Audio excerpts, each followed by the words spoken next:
최신 위성사진에서 가장 먼저 눈에 박히는 것은 활주로가 아니라 사라진 산이다. 울릉도 사동항 일대에 버티고 있던 약 198m 높이의 가두봉은 더 이상 예전의 돌산처럼 보이지 않는다. 산허리는 크게 잘려나갔고 바다 쪽으로는 거대한 매립지가 밀고 들어갔다. 몇 년 전 사진에서 바다와 산이 맞닿아 있던 자리는 이제 공항 부지의 윤곽으로 바뀌었다. 위에서 보면 더 분명하다. 울릉공항은 더 이상 종이 위의 계획이 아니라 산을 깎고 바다를 메워 실제 활주로를 만들고 있는 거대한 해상공항 공사로 변했다. 가장 충격적인 변화는 가두봉 절취 작업이다.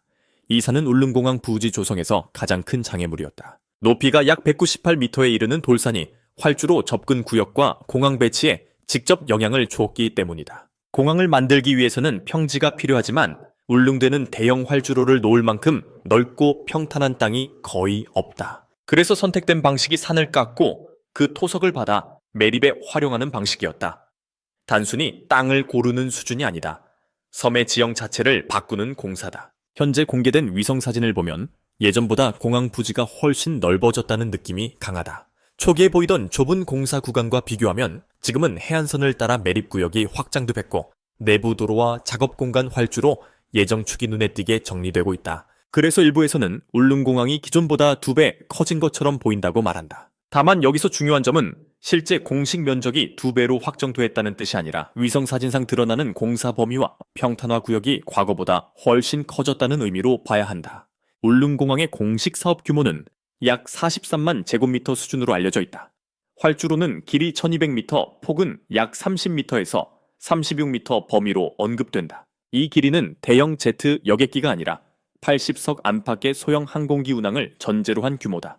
계류장은 항공기 여러 대가 동시에 머물 수 있도록 계획됐고 여객터미널과 지원시설도 함께 들어선다. 총 사업비는 수천억 원대. 최근 보도에서는 8천억 원이 넘는 규모로 거론된다. 작은 섬의 지역 공항이라고 하기에는 결코 가벼운 공사가 아니다. 울릉공항이 특별한 이유는 단지 섬의 공항을 만든다는 점 때문만이 아니다.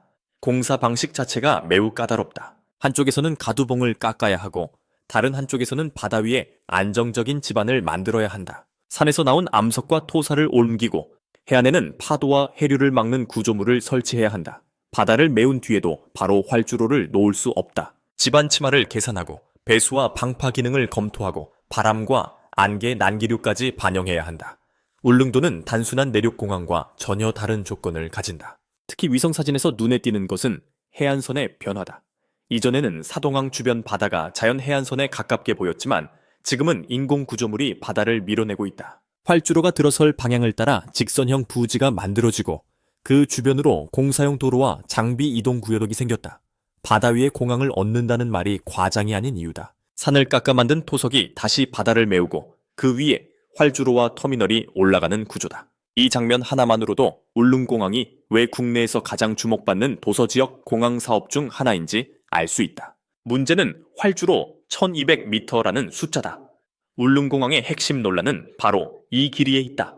1200m 활주로는 소형 항공기 운항에는 맞출 수 있지만 강풍과 해무, 짧은 접근 구간 산악 지형까지 고려하면 운항 안정성에 대한 질문이 계속 나올 수밖에 없다. 울릉도 주변은 동해의 날씨 영향을 강하게 받는다.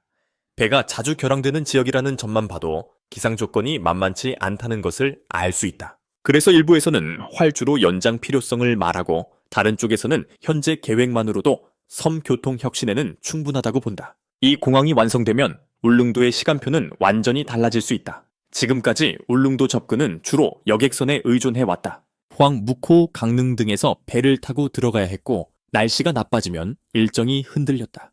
응급 환자가 생겨도 이송 수단은 제한적이었다. 하지만 공항이 열리면 수도권과 내륙 주요 도시에서 울릉도로 접근하는 시간이 크게 줄어든다. 관광객 이동뿐 아니라 의료 행정 구조 물류 측면에서도 의미가 커진다. 공항 하나가 섬의 경제 구조와 생활권을 바꿀 수 있다는 말이 나오는 이유다. 진행 상황도 빠르게 눈에 띄고 있다. 공사는 2020년 전후 본격화도 됐고 최근에는 전체 공정률이 70%를 넘어섰다는 보도가 나왔다. 일부 자료에서는 80% 안팎의 진척이 언급되기도 한다. 가두봉 절취, 해상 매립 방파 구조물 기반 시설 조성 같은 핵심 공정이 동시에 진행되면서 위성사진에서 보이는 변화가 커진 것이다. 완공 목표는 2027년으로 제시돼 왔지만 실제 개항이나 운항, 시작 시점은 시험 운항 안전 점검 항공기 도입 계획에 따라 2028년까지 이어질 가능성도 거론된다. 울릉공항을 군사적 관점에서 보더라도 의미는 작지 않다. 공식 목적은 민간 공항이고 관광과 지역 교통 개선이 핵심이다. 그러나 울릉도는 동해 한가운데 위치한 전략적 섬이다. 독도와 가까운 지역이라는 상징성도 있고 해상 교통과 동해 감시 측면에서도 지리적 의미가 크다. 공항이 생기면 평시에는 관광과 응급 수송을 담당하지만 재난 상황이나 긴급 상황에서는 항공 접근성 자체가 국가 대응 능력의 일부가 될 수 있다. 다만 이를 군사 기지처럼 단정하는 것은 조심해야 한다. 핵심은 접근성의 변화다. 이번 위성 사진이 사람들을 놀라게 한 이유는 단순히 공사가 많이 진행돼 때문만이 아니다. 사진 한 장 안에 울릉도의 변화가 압축돼 있기 때문이다. 사라진 돌산 넓어진 매립지 직선으로 정리되는 활주로, 축바다 위로 뻗어 나가는 공항 부지. 이 모든 요소가 동시에 보이면서 사람들은 울릉공항이 정말 현실이 되고 있다는 것을 체감하게 됐다. 예전에는 울릉도 공항이 가능하냐는 질문이 많았다. 이제는 언제 열리고 어떤 항공기가 들어오고 얼마나 안전하게 운영될 수 있느냐가 핵심 질문으로 바뀌었다. 결국 울릉공항의 현재 모습은 한 문장으로 정리된다. 약 200m 돌산을 깎아내리고 바다를 메워 만든 공항이 마침내 위성사진 속에서 뚜렷한 형태를 드러냈다는 것이다. 이것은 단순한 지역 개발이 아니라 섬의 지형과 이동 방식을 동시에 바꾸는 대형 인프라 사업이다. 앞으로 남은 관건은 세 가지다. 첫째, 1200m 활주로가 실제 운항에서 어느 정도 안정성을 보일 것인가. 둘째, 동해 강풍과 해물을 상대로 결항률을 얼마나 낮출 수 있을 것인가. 셋째, 공항 개항 이후 울릉도의 관광 수요와 주민 생활이 실제로 얼마나 달라질 것인가. 더 주목해야 할 부분은 이 공사가 울릉도 내부의 작은 편의 시설을 하나 추가하는 수준이 아니라는 점이다. 울릉공항이 들어서면 울릉도는 배로만 들어가는 섬이라는 오래된 이미지를 벗게 된다. 지금까지 울릉도 여행은 출발 전부터 날씨를 확인해야 했고 파도가 높으면 예약이 무너졌고 체류 일정도 쉽게 흔들렸다. 하지만 항공 노선이 열리면 이동의 기준이 바뀐다. 배편 중심의 섬에서 항공과 해상이 함께 작동하는 복합 교통섬으로 변하는 것이다. 이 변화는 관광객만을 위한 변화가 아니다. 주민의 병원, 이동 긴급 구조, 공공행정, 소형 화물 운송까지 영향을 받는다. 물론 기대만 있는 것은 아니다.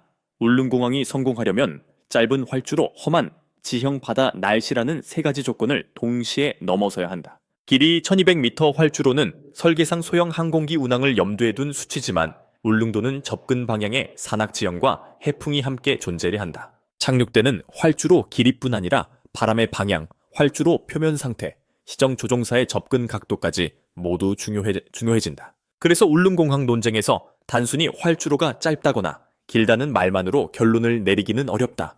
실제 문제는 1년 중 몇 일을 안정적으로 운항할 수 있느냐에 있다. 힘이 있느냐에 있다. 경제적 효과도 숫자로 봐야 한다.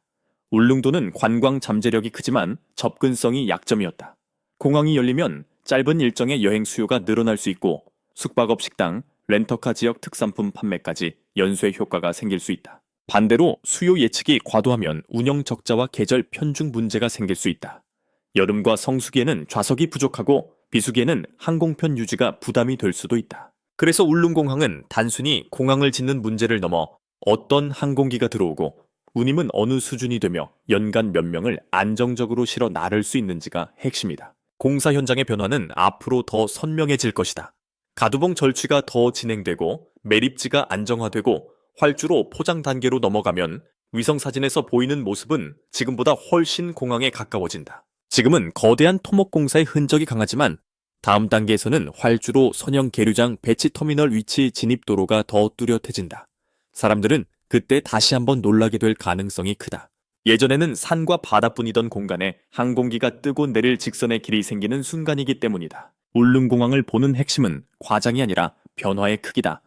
약 198m 가두봉을 낮추고 43만 제곱미터 안팎의 공항 부지를 만들고 1200m 활주로를 받아 가까이에 놓는 사업은 그 자체로도 충분히 강력한 이야기다.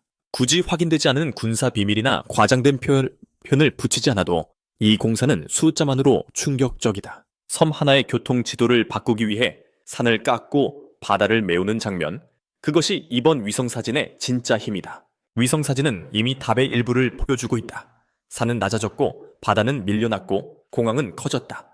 이제 울릉공항은 더 이상 먼 미래의 계획이 아니다. 2027년 완공 목표와 2028년 개항 가능성이 동시에 거론되는 지금 울릉도는 대한민국에서 가장 극적인 교통 변화를 앞두고 있다. 문제는 이 거대한 변화가 성공으로 끝날 것인가?